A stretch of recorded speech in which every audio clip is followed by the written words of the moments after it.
I'm not doing a contemporary, study. In fact, I'm a historian, so I'm going to provide you with some historical perspective. But I'm really so glad to have joined MCREW. I'm new to McMaster as of August. I was at Waterloo, another STEM school, and Catherine quickly invited me into the community. So it's wonderful to be part of this. Thank you to everyone who organized this event. And I'll just, again, really want to stress the land acknowledgement, because the first example story that I want to start with really talks about a reconciliatory effort that was made in September 2024 by teachers of various Toronto schools who were taking students on a field trip to, that would be a march to the Ontario legislature. And this was in support of Grassy Narrows First Nation that, as many of you probably know, has experienced decades of mercury poisoning.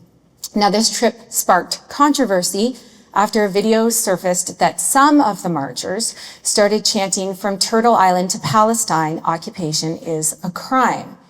Now, I'm focused here on the response by the Ford government. So Doug Ford responded that this was appalling and that these teachers were indoctrinating their students.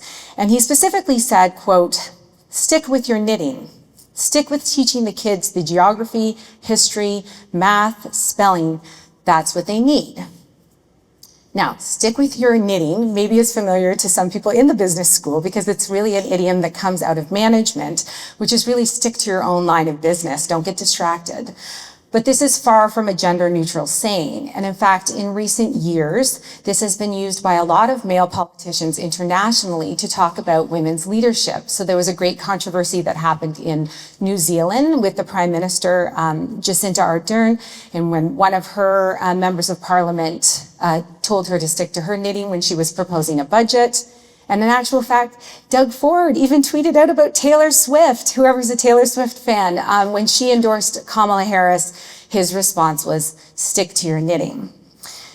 The message really is that women should stay out of the public world of politics. And it is a consistent message that is actually given to women teachers by the Ontario government in recent years. And this is perhaps clearest when there is labor disruption.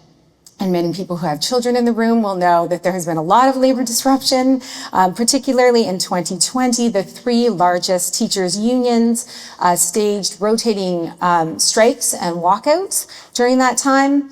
And then the Minister of Education, Stephen Lecce, repeatedly framed these actions as being self-serving and selfish, that they should care more about the children and not about their working conditions and their compensation.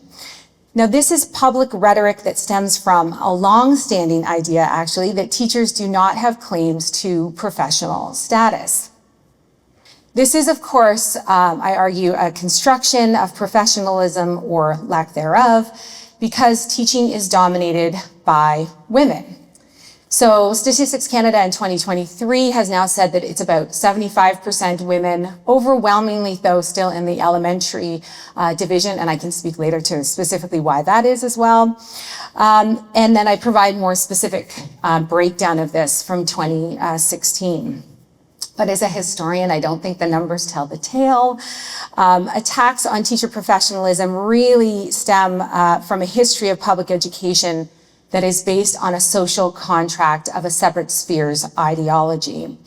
And here I draw on the work of feminist political theorists like Carol Pateman and others about what this contract really means, and that this contract makes the public citizen, the ideal citizen, synonymous with masculinity. It is the rational, objective, autonomous alpha male. You could think of the freedom fighter soldier in many respects. Now, this doesn't just mean that women are just purely excluded from the state, right? We know this. Instead, they're really included as the critical other in opposition to that ideal citizen. So women are positioned as the social, sexual, weak, irrational actors who really play secondary roles beyond the private sphere. And when they do otherwise, they are pushing the boundaries, and really it's characterized as self-serving demands. So women have a hard time really framing their workers' rights in terms of rational autonomy. And they can really often only do that insofar as it is extending their private sphere capabilities as mothers, as social creatures. And so they often need to frame it as doing it for the children. So teaching, I argue, is deeply rooted in this gendered social contract of professionalism. But I think to really understand how this is so deeply embedded and the legacy of that, you have to have historical perspective. So the gender divide of teaching is evident from the beginning of the feminization of education.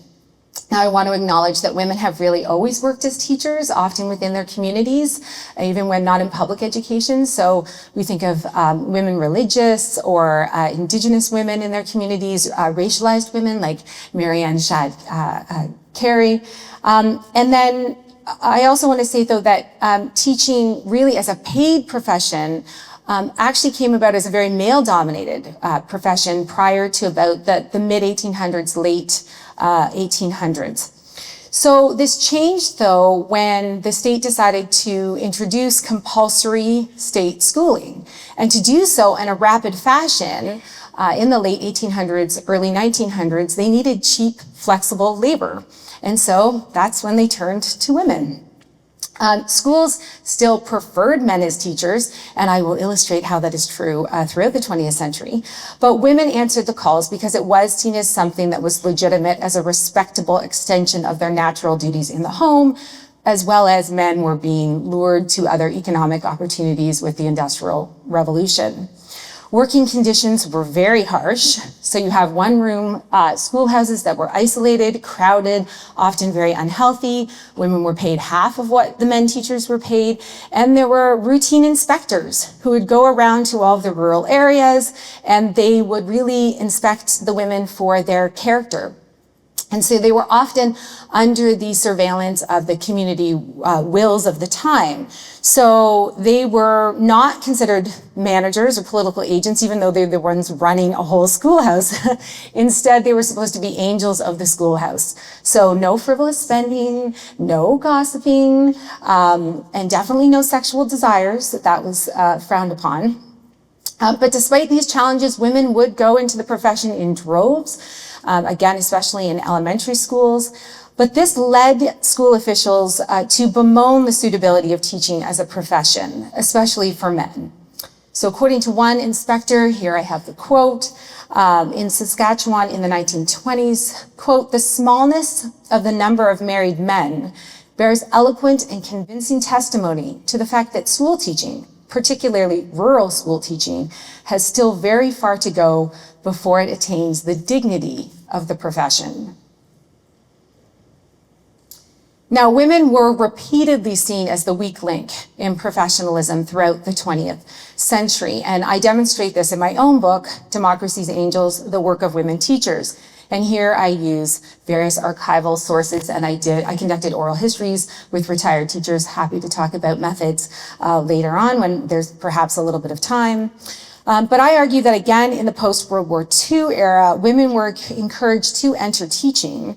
But again, they were wanted only insofar as they were really naturally non-authoritarian nurturers, not as workers who demand political authority to manage their working conditions as professionals.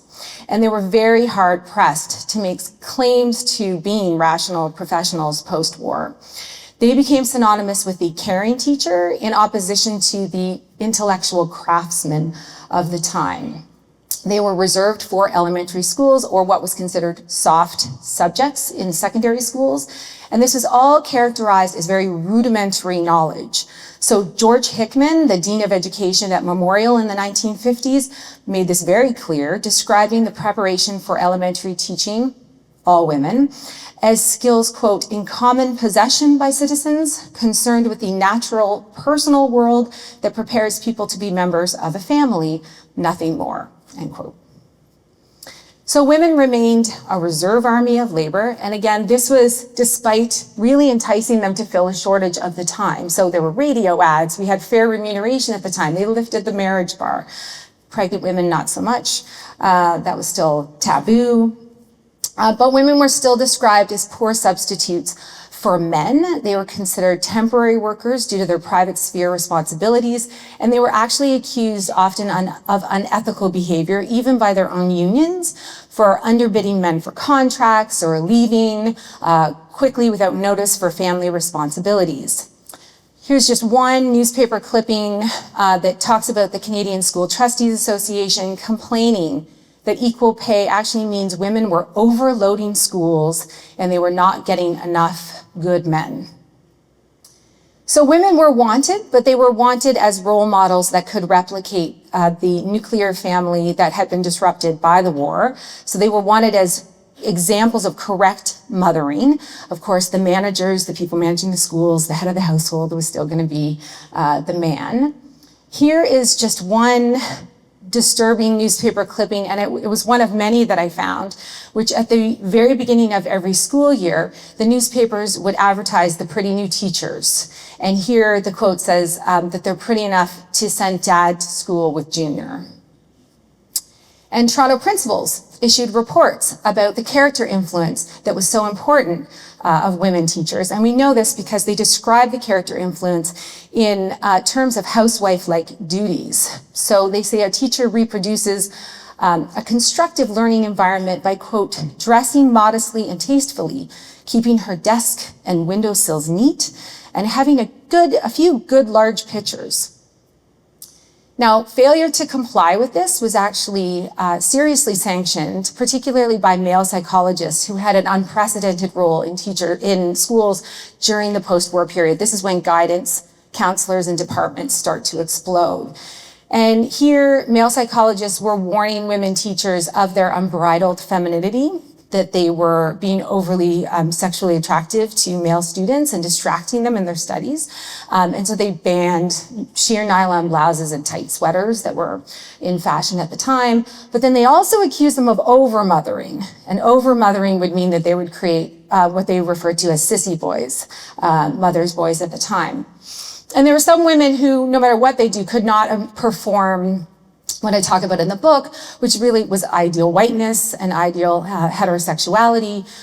So spinster teachers were really feared at this time because they were associated with being lesbians. And so the spinster teacher was considered like the worst example, actually, of being a woman teacher. So schools did not grant women the role of legitimate political agent. They were given greater responsibility over time, but they needed to be apolitical service providers. And we really can see how, even with administrative levels, which we often go to for statistics, they didn't start to enter the ranks there until the 1980s. And even now that they're 75%, they're only 67% of principals, and that's still overwhelmingly in the elementary sector. Yet, despite all this, we hear that women are actually overachieving and there's a crisis for men in education. In the last 2 to 3 decades, there have been far more renewed calls for more men in teaching. And remember, from my own research and others, this has been a call that's been consistent actually for 100 years. Women's numerical dominance has never equated to equality, but there are new calls, and I think those new calls actually show the stark gendering of professionalism today. So we only need to look, for example, at the 2014 report that was done by the Ontario College of Teachers called Narrowing the Gap, Attracting Men to Teaching. And I just say that this is one report out of many that was happening internationally at the same time. And in the report, they quote a number of students and teachers about why aren't men joining the ranks? Well, it's because they're competitive.